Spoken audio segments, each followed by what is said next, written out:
Welcome back for my summer classes in the summer of 2019.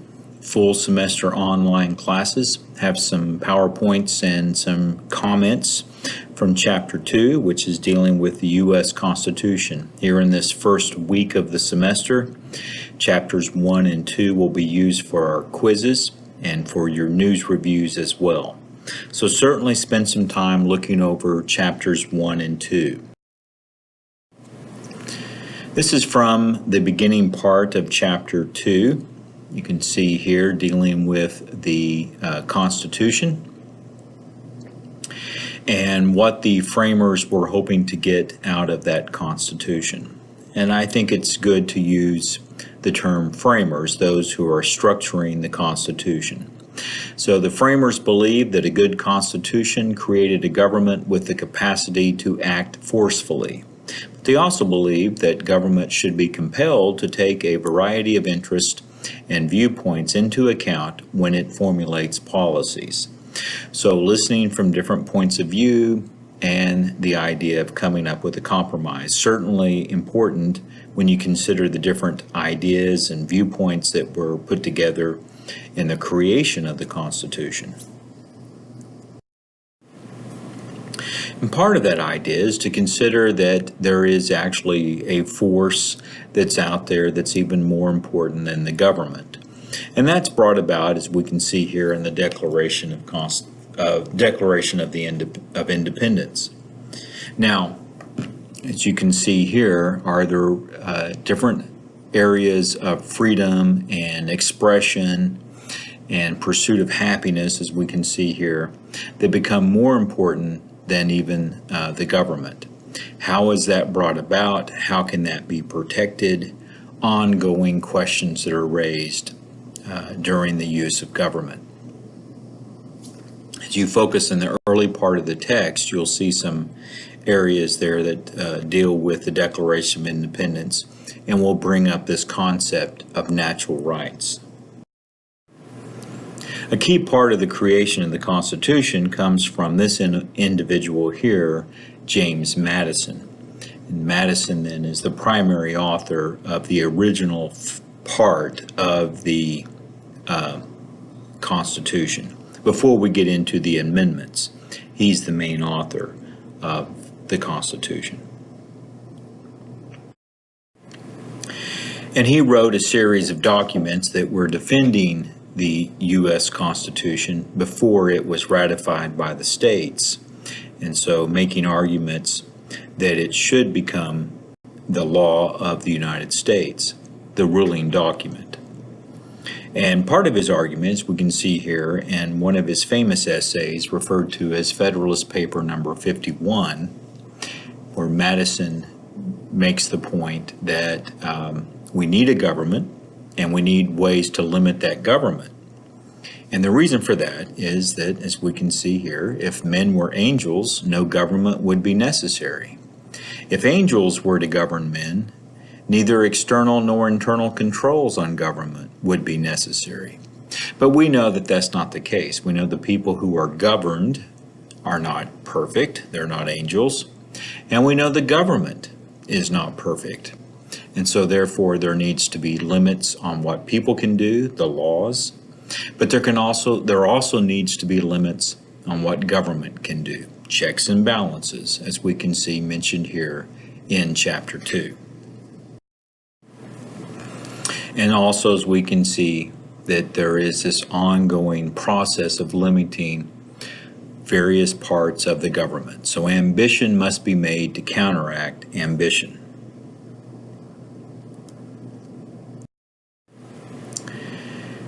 Now your text goes into some historical background before we get into the ongoing debate about the Constitution, which of course is history in itself, but even before that, going up to the Revolution, we can see here on page 43 the different sectors of society and their debates with one another. So spend some time looking over that area and consider in your thoughts and notes how these 5 sectors would have conflicting views on the relationship with the British Crown. So we can see that there was a conflict within a conflict with the colonies before the American Revolution and certainly during the Revolution. A big part of the issue was just how much taxes, if any, should be imposed upon the colonist, and what type of responsibility or voice should the colonist have about those taxes. And then also a monopoly, in this case, the British East India Company, and their ability to impose the cost of tea on to the colonist, and the power that one company was able to have. Read over pages 44 and 45 to get greater information about this issue. So violence came about for several years before the revolution was fully underway, and one of the really first events that is referenced for this violence between the colonists and the British government was the Boston Massacre, in 1770. You can read about it on page 44. So certainly spend some time looking over this event. What's interesting here is the second president of the United States was used as a defense attorney for the British soldiers in that event. John Adams was the defense attorney for those soldiers. This is generally referred to as the first individual to die in the American Revolution, Crispus Attucks, at that event, the Boston Massacre in 1770. So don't really go into detail about the revolution. Certainly it's worth your time to do some research on the revolution. Google, YouTube, fantastic sources. You might want to just get some background there. If you take History 1483, you'll certainly go into more detail about the revolution. But for our sake here in American government is to think about what was left after the revolution and what type of country was created and what were its opportunities or limitations after the revolution. And certainly geography is something that can't be avoided. And after the revolution, you still had then British forces in the north, French forces west of the Mississippi, Spanish forces in modern-day Florida. So there were some limitations there for the United States government.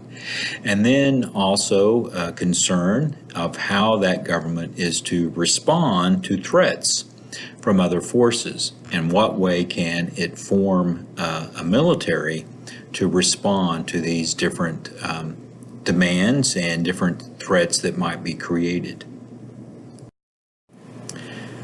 Well, the first form of government did leave some real questions on its ability to deal with these potential threats, and that was the Articles of Confederation. You can read about that on page 46 of your text. And so, as you can see here, you can have different types of demands and hopes for a form of government. But once you use that government, the question can then be, how effective will that government be in other areas? And so while you may want a limited government, you may want a weak national government, what does that then mean with the other issues that that government may be faced with, such as other forces, other types of needs to prepare for trade or threats to trade? And so there were ways of looking at the Articles of Confederation to conclude that it just wasn't a very efficient government in some areas. A weak national government, a Congress that could not interfere with state commerce policies, and a Congress that could not, that had very limited power to tax, and then as a result there was no money for an army or a navy. On one level, there could be certainly plenty of people that would find the Articles of Confederation to be the ideal form of government. But is there a need for a stronger national government when faced with other outside threats? And that becomes pretty apparent pretty quickly that there are some limitations to the Articles of Confederation. On page 48 in your text, you'll see this event, Shays' Rebellion. Very important to study this event that led to the need to have a stronger national government and to reconsider the structure of government created from the Articles of Confederation. This led then to the Philadelphia Convention in 1787. This is brought about on, or referenced on page 49 in your text by the historian Charles Beard, that had a particular point of view about the delegates at the Constitutional Convention, viewed them, as we can see here in a quote that's not found in your text, but generally that these are the well-to-do in society, and that they're coming up with a constitution that will clearly benefit them. Doesn't mean that it's necessarily a bad constitution, but it's there for a particular group of people more than anybody else. And that certainly is an issue that's raised about the United States Constitution. So certainly focus on that and see what points are raised by Professor Beard on page 49 of your text. All right, the next few slides going to have some background to the United States Constitution, which is not necessarily referenced there in your text. So a couple of individuals who were at the Constitutional Convention that were very important to be there, probably the two best well-known individuals throughout this new country, would have been George Washington and Benjamin Franklin. And so they certainly gave important contributions to legitimacy of this new Constitution. Alexander Hamilton was also present at the Constitutional Convention. Hamilton has certainly enjoyed a rebirth and historical connections in recent years, and also through the musical about Alexander Hamilton. He was an individual who had fought in the Revolution.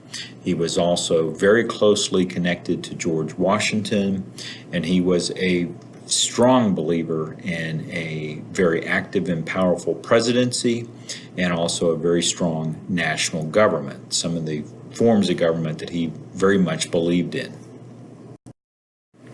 There were also some very well-known individuals in our history, and that were fairly well known at the time, that were not present at the Constitutional Convention. Thomas Jefferson, one of the best known individuals not to be there, the primary author of the Declaration of Independence, the third president of the United States, was the ambassador to France and was not at the United States Constitutional Convention in Philadelphia. Nor was the second president of the United States, John Adams. He was the ambassador to Great Britain during that time. Very well-known individual and a very fiery individual was a man named Samuel Adams. He's another individual who's been brought back in some different references that with popular culture. The brewery that's named after him is one of the ways then of people remembering Samuel Adams today. But he was a very much a supporter of the Revolution, one of the leaders of that cause. And here's a quote for Samuel Adams to get some sense of how he was a revolutionary. It does not take a majority to prevail, but rather an irate, tireless minority, keen on setting brush fires of freedom in the minds of men. And I think it's worthwhile to consider as you're studying for this class to think about revolutionaries and how important they are to make changes to really disrupt the system. But if you're wanting to form a government, is it helpful to have revolutionaries there? And so the same type of personality that made Samuel Adams important in the American Revolution could have caused him to be actually an irritant in the creation of the new government. And in fact, in Massachusetts, the individuals voting in the legislature did not elect Samuel Adams to be a representative at the Constitutional Convention. You had individuals like Thomas Paine that were just simply too revolutionary for the new Constitutional Convention. Thomas Paine was for the abolition of slavery. He was for giving women the right to vote, making women citizens. And so at this time, that type of thinking was just simply way too revolutionary for most of the individuals who were at the Constitutional Convention and for the structure of government that was electing delegates for the U.S. Constitutional Convention. Famous quote from Paine during the Revolution. He was an important figure in the Revolution in terms of inspiring soldiers to fight in that revolution and to get people to understand why there should be this revolution against the British Crown. If we do not hang together, we shall surely hang separately. So the importance of fighting this revolution and realizing that whatever differences you have, you need to put them aside to carry out the revolution. But the points of view of Thomas Paine and the differences he may have had after the revolution and the causes he was supporting were simply too radical for many of the other individuals at the Constitutional Convention. Well, what is the purpose of the United States government? That's brought out by the Constitution. You can see that brought out in the preamble of the United States Constitution. Turn to in your text to page A9 and you will see there that preamble. So when you read the preamble, you can get a sense there of why a government exists and what is to be brought out through the United States Constitution: to promote justice, maintain peace at home, defend the nation from foreign foes, provide for the welfare of the citizenry, and to secure the blessings of liberty. Now, how is that brought out? And to this day, of course, we still have debates on how best to carry out these purposes of government described in the preamble. For example, are we maintaining justice? Are we securing ourselves from foreign foes by having a national security agency which may in fact be monitoring your emails, monitoring what you're doing online, monitoring your phone calls? And so those are some of the very serious issues raised about how the National Security Agency fits in with the United States Constitution. And here we can see the issue of providing welfare for the citizenry. Does that then mean that you have nutritional programs that can help to feed many of the people in the United States? And those issues there in terms of helping children or elderly people, disabled people, to make sure that they're being taken care of. Is that the role of government? And should it be a role of government? And how should that role, if it is a proper role of government, how should that role be carried out? So back to the debates within the Constitution, you have then pretty well-known area of debate here was how the representation should be determined within the large states and the small states. So you have the large state versus small state debate. You can see that brought out on page 50 of your text. Large state was Virginia, Edmund Randolph, the main individual to bring out the plan of the large state. And then you have William Patterson from New Jersey, bringing out the counter argument for the small states. The outcome of the large state, small state debate was this compromise between those two areas, and the state that was used the most to come up with this compromise was the state of Connecticut. So it's oftentimes referred to, as well as the Great Compromise, as the Connecticut Compromise.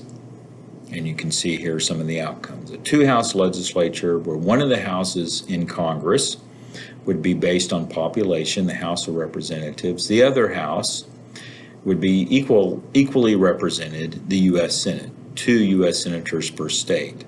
How people would be counted was also determined here, and you can see on pages 52 and 53 that the institution of slavery was maintained, and along the way also how these other persons, people who were not free, would still be counted, and how they were still partly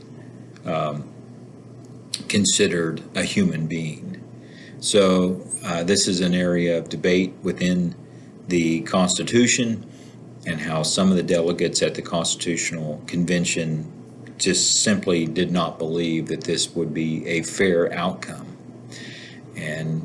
But we can see that most people did make that conclusion that it would work. So spend some time reading about the 3/5 Compromise, pages 52 and 53. Now, in the checks and balances, you end up with 3 branches of government, and they have different powers and different ways to limit the power of the other branches. So focus on that on these pages here, roughly from pages 55 to 57. You will see an excellent chart on page 60 that shows how one branch of government can limit the power of the other branches.